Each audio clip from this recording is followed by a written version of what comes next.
Welcome to A Better HR Business, the podcast that looks at how HR consultants and HR tech firms grow their businesses and how they help their employers to get the best out of their people. Remember, for show notes and downloads, go to www.getmorehrclients.com/podcast. That's getmorehrclients.com/podcast. Okay, let's get started. Hello and welcome back to the show. Great to have you along. And I'm really looking forward to speaking with Amita Sharma. Amita is the co-founder of an amazing program called NourishDoc. And it's in such an important area of health equity for mid-aged women in the workplace and dealing with some really important issues, particularly around the menopause and related topics. But before we get into all of that, firstly, Amita, thank you very much for joining me today. Oh, thank you. I'm so super excited. Excellent. Like me, you're a little bit geographically confused. You're originally from India. You're in a different place in the States. I'm an Aussie living in Ireland, and my clients are in the US, the UK, and beyond. So look, we go remote and we just flow with it, right? Absolutely. That's what it's called, right? The virtual world, and the world is coming together. So that's great. Yeah, absolutely. So firstly, can I ask you, what is it in terms of a platform? And then what kind of problems is it addressing? So it's very simple. It's a holistic wellness platform focusing on women going through perimenopause to postmenopause. So the problems, what we talk about, we are trying to face is that almost 1 billion women are in menopause. But the perimenopause, the time before the menopause, nobody understands. We don't talk about it, but it can start as long as 10 years before a woman enters the menopause. Now, the average age is approximately 50-51, but it changes. It's different for different ethnicities. For instance, Indian women reach menopause at the age of 46.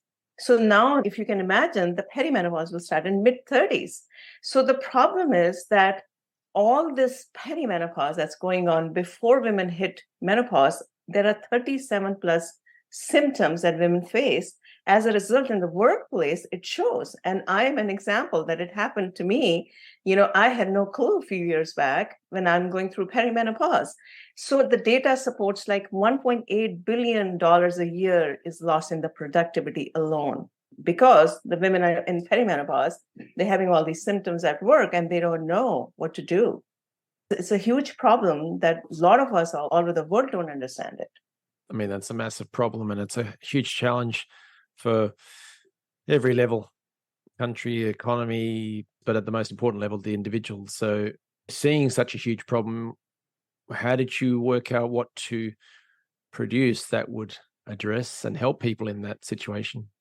Yes, we also did not realize it was such a huge problem. Everybody talks about, perimenopause, but then we found a lot of linkage to women going through menopause to chronic conditions as well. So what we had developed earlier was a simple lifestyle wellness solution to change your lifestyle using holistic therapies. And believe it or not, it's a similar kind of a concept that what we've done is can also apply to women going through perimenopause because they have to change their lifestyle. They have to change the way they eat, the way they exercise, their mindset. All those things have to be changed. So what we had to do was we wanted to create a self-care programs, simple programs that women can do. And if there's an intervention needed, from a gynecologist or some other experts, we can provide that. And it's a group learning. And this program is basically, it will teach you how to take care of yourself during this whole phase, which could be, as I mentioned earlier, as long as 10 years. And so the program, I'm assuming it's an online thing because, with the whole COVID stuff, we've moved to the virtual world. So it's an online program or platform where they can access learning and access, I guess, experts, as you say, into different fields. Is that correct? Yes. So what we've done is we partnered with over 3,000 plus global experts.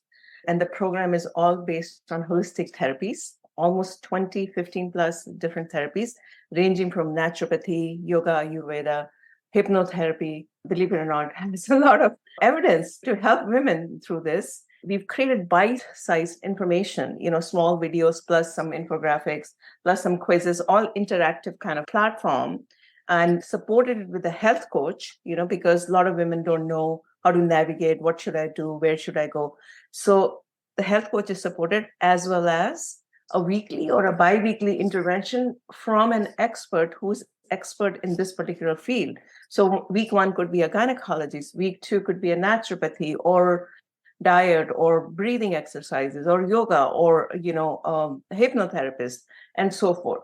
So the combination of human intervention along with a self-serve content that is delivered to them based on their individual personalized symptoms, which could be completely different from each woman to another woman. And I mentioned earlier, based on the ethnicity also, the symptoms and the lifestyle is different. So based on that, we've created this beautiful program that can be, done by yourself or with the help of a coach and an intervention of some other experts who will coach you as far as how you change your lifestyle, how to exercise, how to do different things. Yeah, very good. So I'm guessing that it's a sort of subscription-based or an annual access so people can dive into this and then use resources as they need. How do you structure the actual product side of it? So it is subscription-based. We recommend minimum 3 months of subscription because, we as individuals don't change our habits immediately. Okay. So we take time. So that's why we recommend that. But it is a subscription-based. The minimum we recommend, like I said, is 3 months, 6 months, or a year. And we also work with HR companies, so they can offer it for the whole year. It's not like 3 months you're going to be expert because, as I mentioned earlier, there are over 37 plus symptoms women go through, and each woman will have different type of symptom. So 3 months is probably sometimes I feel is not enough to understand all these 37 plus symptoms or whatever is going on. So we recommend to take it at least for minimum 6 months to 1 year, but the minimum we have is a 3-month subscription model. Yeah, of course. Obviously, the longer the better. You get more value and it's stickiness, I guess. So we have a process called the HR Business Accelerator where we help HR businesses to grow and so on. And one of the things we focus on is the partnership marketing side of things. And you mentioned that HR companies can partner with you. So how would they do that? If they've got a corporate client or an employer that has an employee population, a workforce that could potentially help support their employees in this regard, they could come to you and then offer that as part of their services. Is that how it works, or can you explain? Yes, absolutely. So we are partnering with the HR services because HR services companies like yourself or other companies, they go and they tell the clients, what is happening as far as the new services. And we feel that this is an innovative healthcare service that we are offering by partnering with HR service companies like yourself or any other in the world. They can offer the services to their clients and they can educate them. One of the issues is a lot of companies, a lot of people all over the world don't even understand that this should be offered as a wellness service, right? And it comes back to, again, the health equity for these women, like an HR service company or any other company puts so much emphasis on the fertility part of it. So this could be another service that could be offered to the clients, which is in this case is corporations. Got it. Could you explain a term for our listeners, health equity? What does that mean? So in our respect, the health equity, what it means is that the women 35 plus have been ignored as far as getting the health benefits. And in this particular case, the health benefits is support through their perimenopause, menopause, and beyond. This particular benefits right now, very few companies all over the world are really talking about it or offering it. At least there are discussions that are going on. You see articles in CNN. So that's what, in our respect, what it means is that the health equity to a woman who's going through perimenopause should be addressed. That's number one. Then number two, health equity in our terms, what it means is that our program, our product is going to be so affordable that a rural woman in Africa or in India, where we are working with some NGOs, will also have access to the same information. So that is also health equity. Think about it, in the sense like I can't even imagine someone who's living in rural areas, uneducated. They don't know what's going on. They don't even speak the language. So that's what we are trying to do is make it equitable to all the women in the world by pricing it so affordable, the self-care model, that everyone can access it. All the women in the world can access it. Love it. On the business side of things, how are you going about bringing new customers or clients to the platform, and what are you doing to actually market and grow the business? Well, it's a lot of everything. I said the marketing is, of course, in today's day and age, with so much information load out there, right? So talking to you is marketing for sure. Yep. And whoever would listen it, that they know about us. And then social is there, then email marketing, everything that we know, we can think of, we are trying it because this is something that we feel that the women, they need to learn, first of all. They're not even aware that this is what is going on in their body. So women organizations, NGOs, as I mentioned earlier, different school colleges, wherever, or if you have any other ideas, of course, please share with me. But that's what we are trying to do. Yeah. Do you find it's different types of marketing for different audiences? So an NGO, do you market to them differently as opposed to an employer or individual women in this case? Absolutely. So NGO, for instance, we have some pilots going on because we want to cater to the rural women, as I mentioned earlier. So there are a lot of limitations because the end customer, in this case, a woman, does not speak English or does not have the mobile phone. So what we are doing is we are giving this information to the volunteers who will go door to door or to give this information to the woman who's living in the rural area. So the marketing is completely different, for an NGO. And we're working with Black Coalition. They also have some volunteers. So sometimes, even if they have the phone, but they don't have the data. So it's completely different. And what we're doing is instead of video, we're having audio files that they can listen to. So now this is a cost kind of a issue here. And then when we come to the HR, cost is not an issue, hopefully. So then it's a completely different. Then, we are giving all kind of tools to measurement tools. Once the woman starts a program, there's a questionnaire that they go through what kind of symptoms they're facing or having. And then as they go through the program, the health coach will be there to guide them whether it's making a difference, how is it making the difference, if it's not making a difference, what are the issues. So it's all automated, and all kind of technology you can think of will help you monitor, log, and guide you through to make sure that you're getting benefit from this program. So there's a pre-measurement and then there's a post-measurement, because at the end of the day, what we want to do is the outcomes, right, have to be positive, whether it's a sleep-related. A lot of women have issues with going to sleep at night, or hot flushes, or anxiety, depression, so many things. Yeah.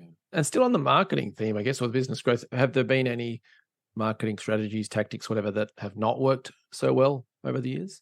I think it's hard to market to the end customer one by one, because it's difficult nowadays to reach to the end user one by one. That is very cost prohibitive. So I think the social needs a lot more funds that we anticipated. SEO is another one. It's like going in the ocean and trying to find, I'm going to start throwing pebbles and I don't know what I'm going to find. So I think those have been challenging. The old-fashioned way of SEO, social, few years back, we would do that, and then we start coming up on the Google rank, and then people would click, and there you go, you start making sales or whatever. So I think that has been a bit challenging for us, is what I would say. You have to spend a lot more money, a lot more effort to try to get these SEOs, in Facebook or other social channels. You mentioned SEO. Do you mean what, through a blog or just optimizing the website? What do you mean?